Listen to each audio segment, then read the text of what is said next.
మీ ఎలాంటి వ్యాపార ప్రకటనలకైనా వెంటనే మా ఛానల్ సంప్రదించండి. అందరికీ నమస్కారం. ప్రస్తుతం మనతో పాటు దైవాజ్ఞ బ్రహ్మశ్రీ వీరాపురం సుబ్రహ్మణ్య స్వామి గారు ఉన్నారు.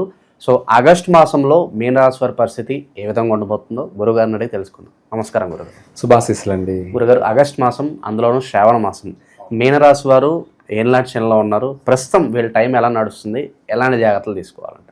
మంచి విషయమే, మంచి మాట అడిగారు. ఈ యొక్క మీనరాశి వారికి మామూలుగా ఈ సంవత్సరం కొంత వ్యతిరేకతలు ఎక్కువగా ఉన్నాయి. అలాగే ఈ మాసం చెప్పుకుంటే మిశ్రమ ఫలితాలు అనొచ్చు. కొన్ని విషయాలలో బాగుంటుంది, కొన్ని విషయాల్లో వ్యతిరేకతలు అధికంగా ఉన్నాయన్నమాట. దాన్ని కొద్ది రోజులు బాగుంది, కొద్ది రోజులు బాగలేదంటారు కదా, అలా. ఇక్కడ ఏంటంటే ఈ రాశి వాళ్ళకి కొత్త పరిచయాలతో దూరంగా ఉండాలి. నష్టం కలిగే అవకాశం ఉంది, లేదంటే నష్టపోయే అవకాశం ఉంది, లేదా వాళ్ళ వల్ల నష్టం కలగజేసే అవకాశం ఉంది. ఒకటి. రెండోది, నూతన వ్యాపారాలు ప్రారంభించకూడదా అని అంటే నన్ను అడిగితే చేయకపోవడం మంచిది. ఇది శ్రావణ మాసం. శ్రావణ మాసం మంచి మాసమే, కానీ వీళ్ళకంత అనుకూలంగా లేదు, మధ్య రకంగా ఉంది. అదే కాకుండా రెండోది, వివాహ ప్రయత్నాలు చేయకపోవడం మంచిది. రెండోది, ఒకవేళ చేసిన ఎంగేజ్మెంట్లు కానీ లేదంటే వివాహాలు కూడా చేసుకోకపోవడం మంచిది, పోస్ట్ పోన్ చేసుకోవడం మంచిది. విదేశీ యానయోగ ప్రయత్నాలు చేయకపోవడం మంచిది, అసలు వెళ్ళకపోవడం మంచిది.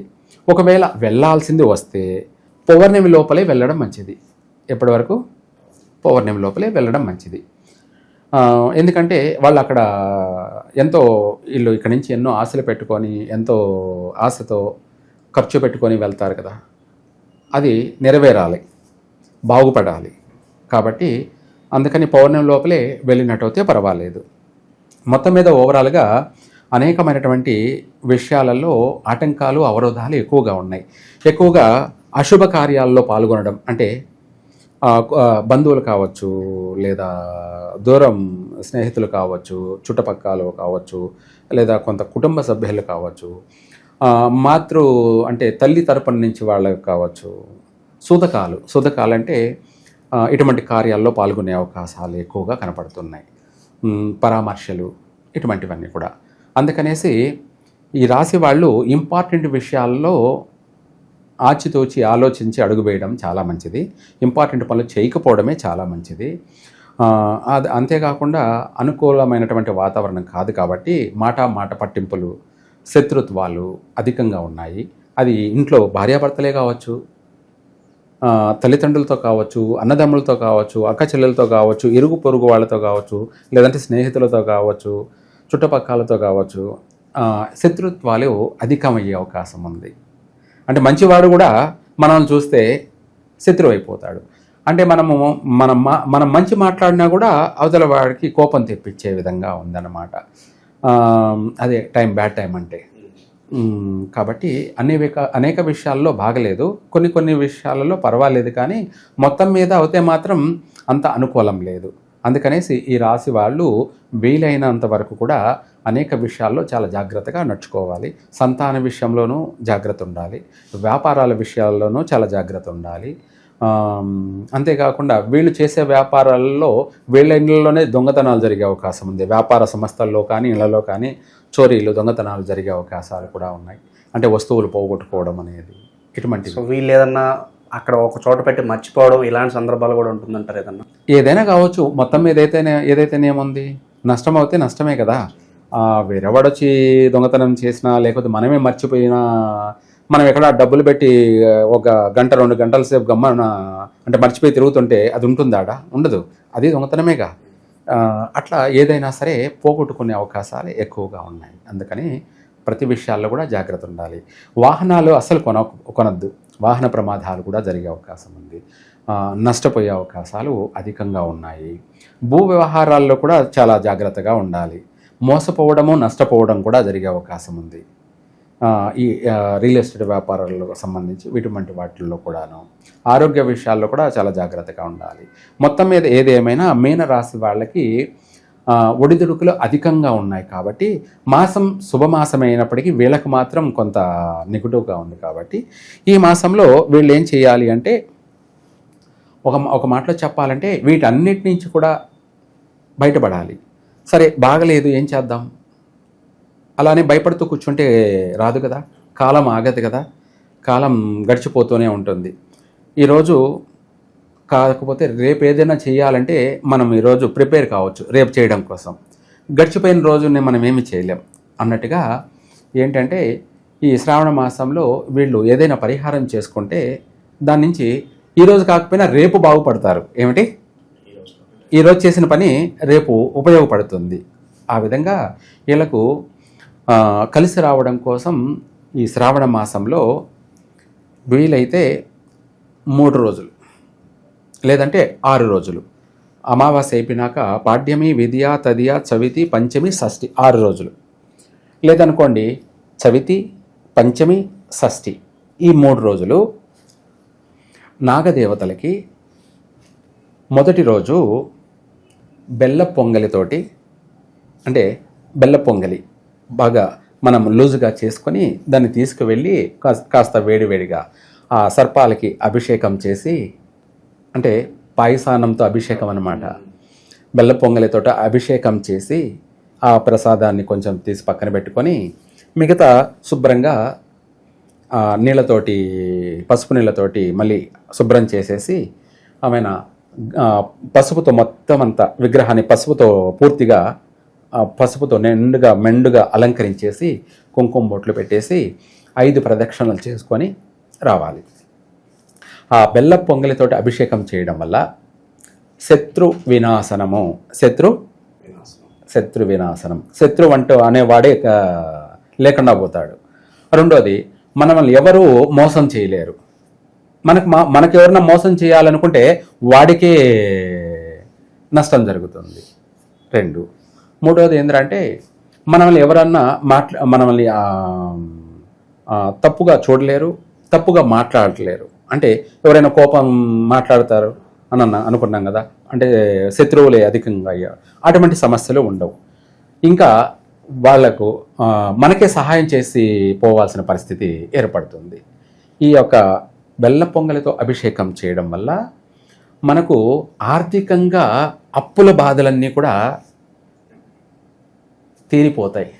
లేదనుకోండి అప్పుల బాధలు ఉన్నాయి, కాస్త వాడు మనకే ఉపశమనం ఇస్తాడు. ఏమని? టైం తీసుకో, ఎందుకు ఊరికే టెన్షన్ పడతావు, భయపడతావు, అవసరం ఏముంది, ఈరోజు కాకపోతే రేపు ఇస్తూలే, ముందు నువ్వు బాగుండు అని చెప్పి వాడు మనల్ని ఇబ్బంది పెడదాము, కొడదాము, తిడదాము వాళ్ళని అని వచ్చిన వాడు కూడా వీలైతే వాడే మళ్ళీ ఇంకా ఓ 10,000 20,000 సహాయం చేసి పోవాల్సిన పరిస్థితి వస్తుంది. అంటే మనిషికి అనేది చెందుతుంది. మనిషిని చూడగానే కోపం వచ్చేటువంటి ఇది కూడా ప్రేమ, కరుణ, ఆప్యాయత, అభిమానం కలిగేటువంటి మారిపోతుంది. థింకింగే మారిపోతుంది. కొడదాం తీద్దామని వచ్చిన వాడు వచ్చి 10,000 సమర్పించుకుని పోవాల్సి వస్తుంది. మనం వాడి దగ్గర వసూలు చేద్దామని వస్తాడు, మళ్ళీ వాడే 10,000 ఇచ్చిపోతాడు. అంటే ఇలా మారిపోతుంటాయి. ఎప్పుడు ఏం జరుగుతుందో ఊహించలేం, ఎప్పుడు ఏం జరుగుతుందో ఊహించలేం. మొదటి రోజు చవితి రోజు బెల్ల పొంగలితో అభిషేకం చేస్తే సర్వ విధాల బాగుంటుంది. అప్పుల బాధలని తీరిపోతాయి. కోర్టు వ్యవహారాలు ఏమన్నా ఉన్నా కూడా మనకే ఫేవరెట్గా అనుకూలంగా వస్తాయి. భూ వివాదాలు, తగాదాలు, నిలబడిపోయినటువంటి సమస్యలు క్లియర్ అవుతాయి భూ తగాదాల విషయాల్లో ఏదైనా సరే. తర్వాత రెండో రోజు పంచమి రోజు పెరుగు అన్నంతో, పెరుగన్నం అంటే దద్దోజనం అంటారు, దానితో అభిషేకం చేసి, మనము పంచామృతాలతో ఎలా చేస్తాం ఆ టైప్లోనే అభిషేకం చేసి ఆ కాస్త పెరుగన్నం పక్కన ప్రసాదం తీసి పెట్టుకొని ఆ అభిషేకం చేసిన తర్వాత శుభ్రంగా అలంకరణ చేసి ఆ రోజున, ఆ తర్వాత మనము గంధంతో అలంకరించి, పసుపు కాకుండా గంధంతో అలంకరించి, అలాగే మెరూన్ కుంకుమతో బొట్లు పెట్టి ఇంకా ధూపదీప నైవేద్య చేసేసి మనము ఆ రోజున 6 ప్రదక్షిణలు చేయాలి. రెండో రోజు 6 ప్రదక్షిణలు చేసి మనము అక్కడ ఆ ప్రదక్షిణ చేసిన తర్వాత ఆ ప్రసాదం తీసి పక్కన పెట్టుకున్నాం కదా, అది తీసుకొని ఇంటి ఇళ్ళపాది అందరూ కూడా తినాలి. తిన్నట్టయితే వాళ్లకు ఆరోగ్యం బాగుంటుంది. ఇంకొకటి వాళ్ళకు మనశ్శాంతి కలుగుతుంది, ప్రశాంతత కలుగుతుంది. వాళ్ళకు నిర్మలత్వం అంటే టెన్షను, భయము, కంగారు, హడావిడి ఇవి ఉండవు. ఓర్పు, ఓపిక, సహనం అనేది వాళ్ళంతటా వాళ్ళకే కలుగుతుంది. నిర్మలంగా ఉంటారు. అంటే నిండుకుండా తొనక్కుండా ఎట్లా ఉంటుందో అదే అరకుండా అవుతే ఒకటేమైనా ఊగుతూ ఉంటుంది, అదే నిండుకుండా అవుతే అలాగే ఉంటుంది. ఆ విధంగా వీళ్ళ జీవితం, వీళ్ళ మనస్తత్వం, వీళ్ళ ఒక జీవన విధానం అన్ని విధాలు కూడా నిండుకుండాలా ఉంటారు అన్నమాట. ఏ దానికి భయపడరు, ఓర్పుగా ఓపికగా వాళ్ళు చేయాల్సిన పని అన్నీ చేసుకుంటూ వెళ్తూ ఉంటారు. వీళ్ళకు కూడా అన్నీ అందుబాటులో సహకరిస్తూ ఉంటాయి. ఇందాక చెప్పాను కదా, డబ్బులు వసూలు చేద్దామని వచ్చిన వాడే మళ్ళీ 10,000 10 లక్షలు లక్ష రూపాయలు తిరిగి ఇచ్చిపోవాల్సిన పరిస్థితి అన్నమాట. అలా సహకార అన్నీ కూడా వీళ్లకు అనుకూలంగానే మారిపోతూ ఉంటాయి అన్నమాట. ప్రకృతి మాయ, ఇదంతా దైవానుగ్రహం అంటారు దీన్ని. అలా మూడో రోజు వచ్చేటప్పటికి షష్ఠి. ఆ షష్ఠి రోజు వీళ్ళు మనం ఇందాక చెప్పుకున్నాం ఏమని, బెల్ల పొంగలి, ఆ తర్వాత దద్దోజనం. మూడో రోజు పెసర్లు అంటారు. పెసర్లని పూర్ణంలాగా చేసి, పూర్ణం అంటే తెలుసు కదా, మనము పెసర్లని ఉడకబెట్టేసి రుబ్బి బెల్లం కలిపి లేదా చక్కెర అయినా సరే పర్వాలేదు కలిపి పూర్ణం చేసి, ఆ పూర్ణంతో మనము అభిషేకం చేసి కొంత పూర్ణాన్ని తీసి పక్కన పెట్టుకొని, ఆ తర్వాత వీళ్ళు పసుపు నీళ్ళతోటి మళ్ళీ శుభ్రం చేసేసి విభూతితోటి అక్కడ ఆ విగ్రహానికి విభూతితోటి అలంకరణ చేసి చక్కగా కుంకుమతో బొట్లు పెట్టేసి విభూతితో అలంకరణ చేసేసి శుభ్రంగా ప్రదక్షిణ చేసుకొని ఆ పూర్ణం తెచ్చుకొని ఆ ప్రసాదం కింద అందరూ తినాలి. ఈ 3 రోజులు ఈ విధంగా చేసినట్టయితే వాళ్ళు శాశ్వతమైనటువంటి అభివృద్ధి, ఎవరికి? మీనరాశి వాళ్ళకి. అయితే ఇవన్నీ పక్కన పెట్టేస్తే, శాశ్వతం అనే విషయం పక్కన పెట్టేస్తే, వాళ్లకు ఆ చేసిన తర్వాత లెక్క పెట్టుకోవడమే. ప్రతిదీ వాళ్ళ జీవితం ఎలా 3 పూలు 6 కాయల్లా అభివృద్ధి చెందుతుందో చూడాలి. అది వాళ్ళు చూడాలి. మనకు కాన్ఫిడెన్సే, నమ్మకమే 100%. వాళ్ళు చెప్పాలి, మీరు చెప్పినట్టు మేము చేశాము, మీరు అన్నట్టుగానే మేము అనుకునింది జరిగింది అని వాళ్ళు మనకు కామెంట్ సెక్షన్లో తెలియచేయడమే తప్ప మనం అన్నీ మనమే చెప్పుకుంటూ పోతుంటే కూడా విలువ ఉండదు. ఎక్కువ చెప్పినా విలువ ఉండదు. ఏదైనా వాళ్ళు చెయ్యాలి, వాళ్ళు మనకు తెలియచేయాలి. ఇది ఓకే. ఇక ఇంపార్టెంట్ పనులు ప్రారంభించాలంటే పలానా రోజు అట్లా ఏదన్నా ఉంటుందా స్పెషల్గా? కరెక్ట్. అలాగే ఈ ఒక మీనరాశి వాళ్ళు, ఈ రాశి వాళ్ళు కూడా శుక్రవారం రోజున ఇంపార్టెంట్ పనులు చేయకూడదు. మీనరాశి వాళ్ళకి ఘాతువారం శుక్రవారము. శుక్రవారం రోజు ఎటువంటి ఇంపార్టెంట్ పనులు చేయకూడదు, కలిసి రాదు. తర్వాత వచ్చేటప్పటికి వీళ్ళు ఆశ్లేష నక్షత్ర జాతకులతో కూడా ఎటువంటి పార్ట్నర్షిప్ పనికి రాదు. ఆశ్లేష నక్షత్ర జాతకులతో ఎటువంటి సత్సంబంధాలు పెట్టుకోకూడదు.